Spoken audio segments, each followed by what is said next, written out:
welcome to Course UnPacked, where we unlock the different degree programs from different Philippine universities. I am your host, Max Guanzon, and today, alam kong iniintay nyo na si Raph na bumalik sa channel ko.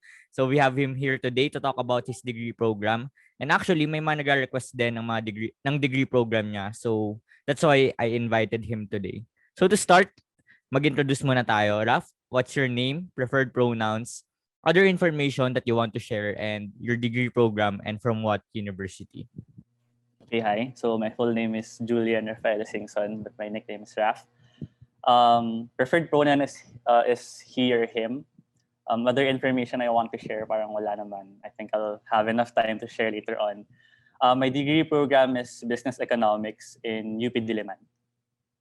Okay, so nung nakaraan lang, andito si Shaira to explain BS Econ. And now we have Raph. Actually, we have an episode wherein we talk about the different degree programs that ABM students may apply to. So today we'll be talking about Business Econ. So first, describe your degree program in 2 to 3 sentences. Siguro I describe Business Econ as, in essence, no, at its core, you're still an economics student, but with a secondary discipline of kind of majoring in business. You'll be taking a lot of economic subjects kasi yun nga at its core, econ major ka pa rin. But you'll be given the option to take a lot of business electives or business-related electives such as IE, HRIM, business ad, and even some economic subjects na more on the business side. So para kang econ student, pero at the same time, you have the options or the ability to learn and to enroll in different business courses. Parang may additional specialization siya. Okay, so my next question is, what do you do in your degree program, and describe a typical day as a business econ student nung face-to-face pa and ngayong online setup? Okay. So what do I do in my degree program? Well, yun nga, like I said, really a lot of econ subjects. Lahat ng essential na economic subjects for an econ undergrad that the BS economics students take, we take that also. Like, we're still under the School of Economics. So siguro the typical day in the life of a business economics student. In this aspect, same show with whether it's face-to-face or online. It's really a lot of problem sets. That's really the methodology with which economics students teach. Now they'll give you lectures, or in this case, lecture slides, videos, and then you'll answer a weekly problem set containing problems about yung lecture sa'yo. So ganun yung methodology. It's unlike business subjects na puro case studies, ganun. It's really puro problem set. It's also very heavy on math. Hindi naman super heavy na parang math major or engineering, pero may math talaga siya. Like yung mga things na hindi mo akalaing may math, like graphs, meron pala siyang math when you go to Econ. So ayun nga, no, ito rin yung napapansin ko actually with econ majors and business majors. Sa business kasi, we learn through different cases, ganyan, like how different managers solve different problems. Pero with econ, ang napapansin ko talaga is puro problem set nga. And I think it comes with the mathematics kasi. So, does your degree program have a home organization? And if meron, kasali ka ba dito? And how does it help you as a business econ major? Okay, it does have, I think, three yung home org. I think all of them are considered home orgs. It's the UP Economic Society, UP Organization for Business Economics Majors, and UP Economics Towards Consciousness. Lahat naman yun tumatanggap ng business economics majors and kahit nga econ students for OBEM. Unfortunately, I can't say much about the other two orgs kasi I'm only a member of the UP Economic Society, ECOSOC. It's the largest talaga in terms of member base sa tatlo. And super helpful na if you're gonna be an econ student in UP. Super helpful talaga mag-join ng home org kasi that's where you'll get a lot of your friends. Doon ka makakilala ng madaming tao na hindi lang yung blockmates mo, na you'll get to know a lot of people in even higher batches. So apart from siguro the connections and the social perks na orgs give, di ba, matutuwa ka sa social life and org culture. siguro what EcoSoc has really given me is first yung tulong sa ACADS. Kasi syempre may mga ACAD committees yan na gumagawa sila ng reviewers for you. 'Di ba? Gumagawa sila ng parang profs to pick group na alam mo kung sino yung really good profs na may reviews from people with experiences with them beforehand. And the second thing and the most important thing for me na binigay ng EcoSoc is siguro is the appreciation for my major. Kasi kapag siguro tumungtong ka lang ng second year sa Econ and naranasan mo na yung major Econ subjects, medyo magkaka-existential crisis ka kasi sobrang hirap and nakaka-culture shock from the subjects you took nung first year. Pero kasi our org, we organize an event every September na National Economic Summit. It's this parang convention we hold for economic students. So we organize that, we get speakers, we talk about economic issues in the country. And kapag in-organize mo siya, parang nagkakaroon ka talaga ng appreciation for Econ as a discipline. Kasi nakikita mo yung applications niya in our country right now. Parang natutuwa ka na, inaaral ka to. I can actually understand what these renowned speakers are talking about. So ayan, yun yung natulong sa akin ng org. So orgs talaga are a big help in keeping you sane and giving you support, pati making you appreciate your degree program, especially kapag maganda org culture like in UP Diliman. So Raph, alam kong pagod na pagod ka na sa tanong na to, pero what makes your degree program unique from other similar programs? So I guess in UP, it is usually compared to business ad or BA, pati yung Econ. So how do you think, like ano yung unique sa business Econ na wala sa BA tsaka sa Econ? Okay, sige. Let's compare to just those two programs para mabilis lang. Siguro in comparison to Econ first, yung edge ng business Econ is if binibigyan ka ng option to siguro widen your career path a bit. Like, you're an economics major at heart, pero marami ka ring knowledge about business subjects.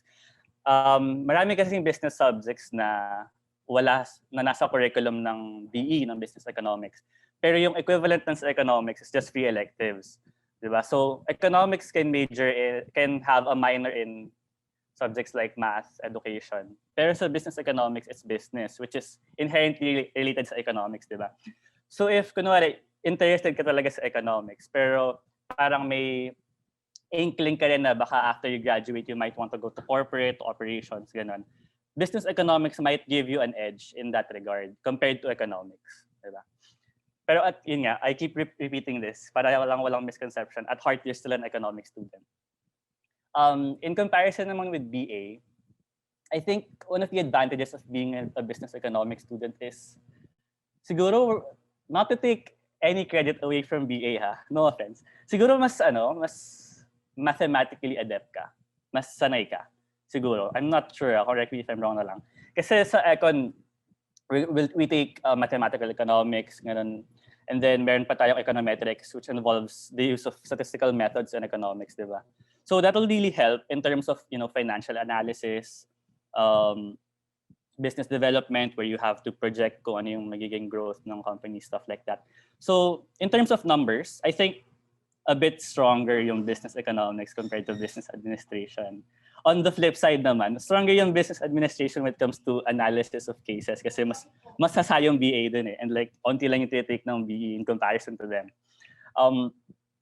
The second din na appreciate ko, kasi I'm taking a business subject right now. I'm taking BA 115. It's management accounting. So kino-compare ko yung experiences ko with my economic subjects and that business subjects. That BA students take. And siguro the thing that I really appreciate about Econ, this is my personal preference na lang.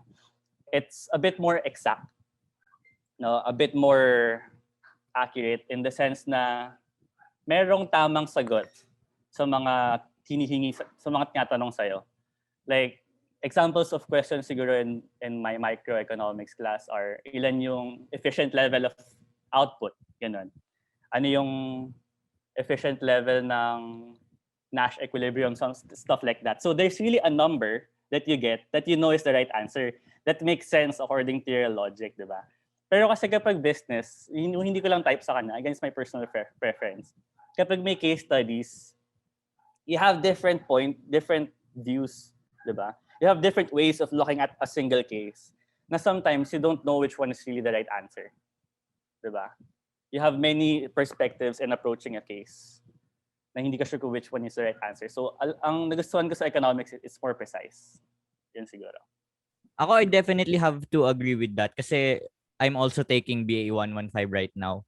And ang pansin ko sa mga business courses is, ayun nga, since Maki siya, laging may asterisk na this is the answer because ganyan. Compared to Econ na, since it's more mathematically adept nga na mas exact nga talaga yung answer and mas accurate and more on formulaic siya while sa business naman it's more on analysis talaga and creating assumptions. So if you guys want something more precise like Raph, mas okay yung business econ. Pero if you're more on the artistic side of answering cases ganyan, I think mas okay yung business administration.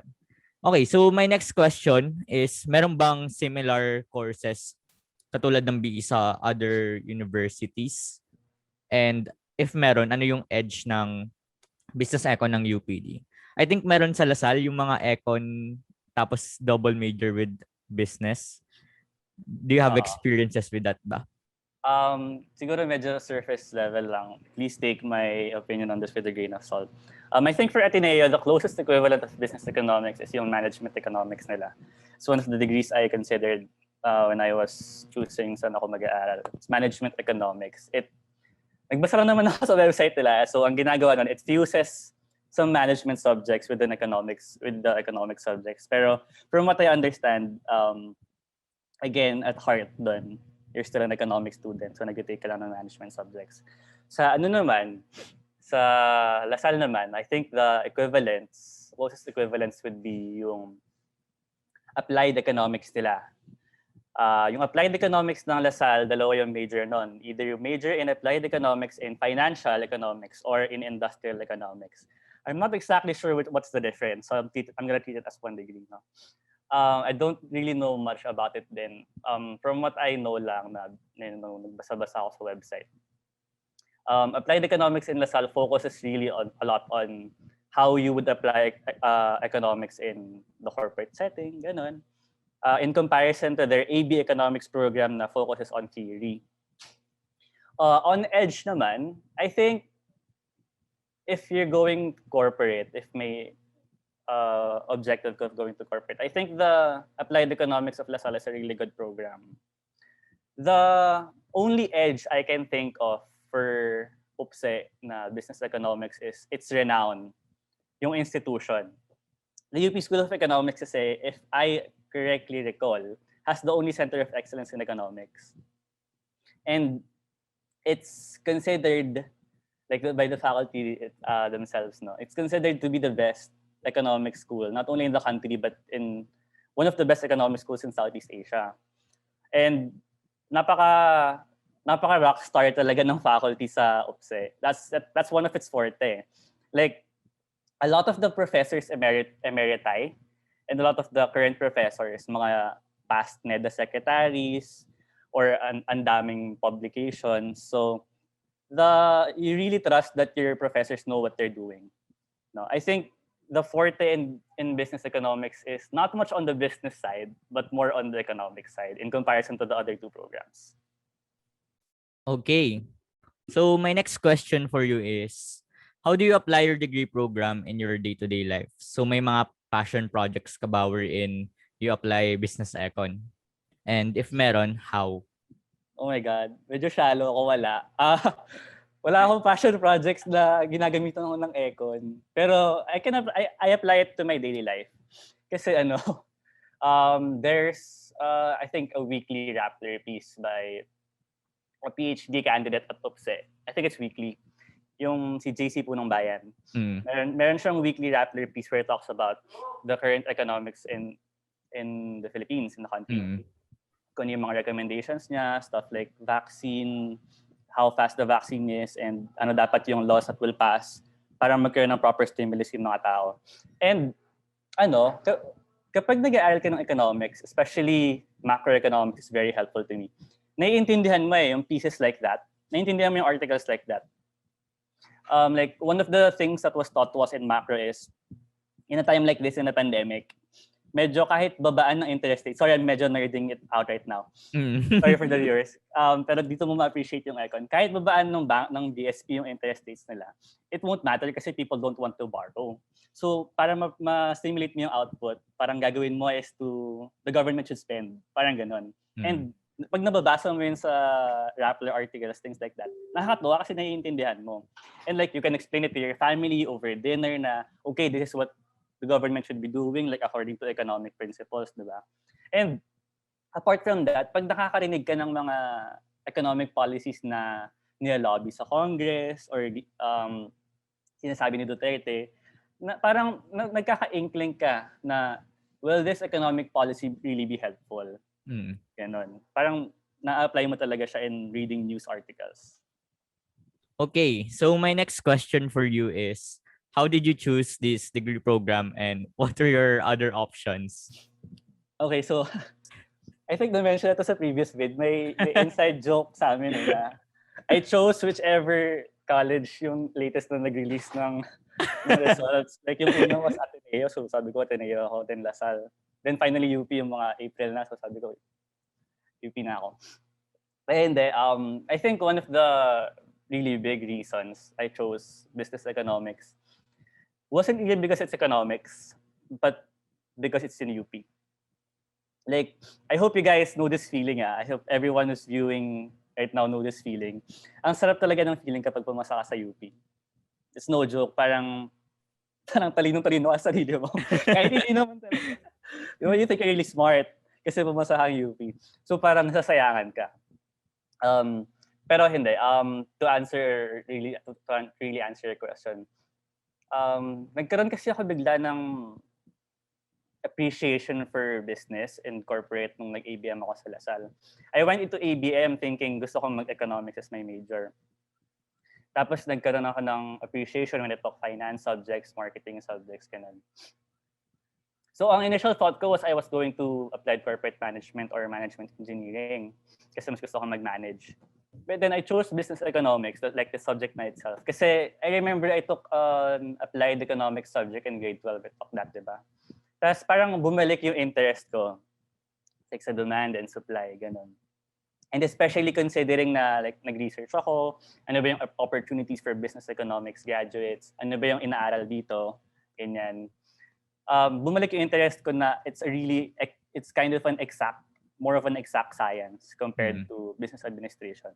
Kaya overall, considering my interest for business and management, tas yung renewed interest ko in economics, I chose this degree. Okay. Ito na yung last question ko na regarding sa business econ. And speaking of opportunities, ano yung mga career paths that are available to BE graduates? Okay, medyo marami actually. A lot of people in forums I've read before say na economics itself, an economics graduate is very versatile. Siguro, let's look at it like in two ways, no? Business and economics. Since you're gonna be taking a lot of business subjects, pwede ka mag-corporate.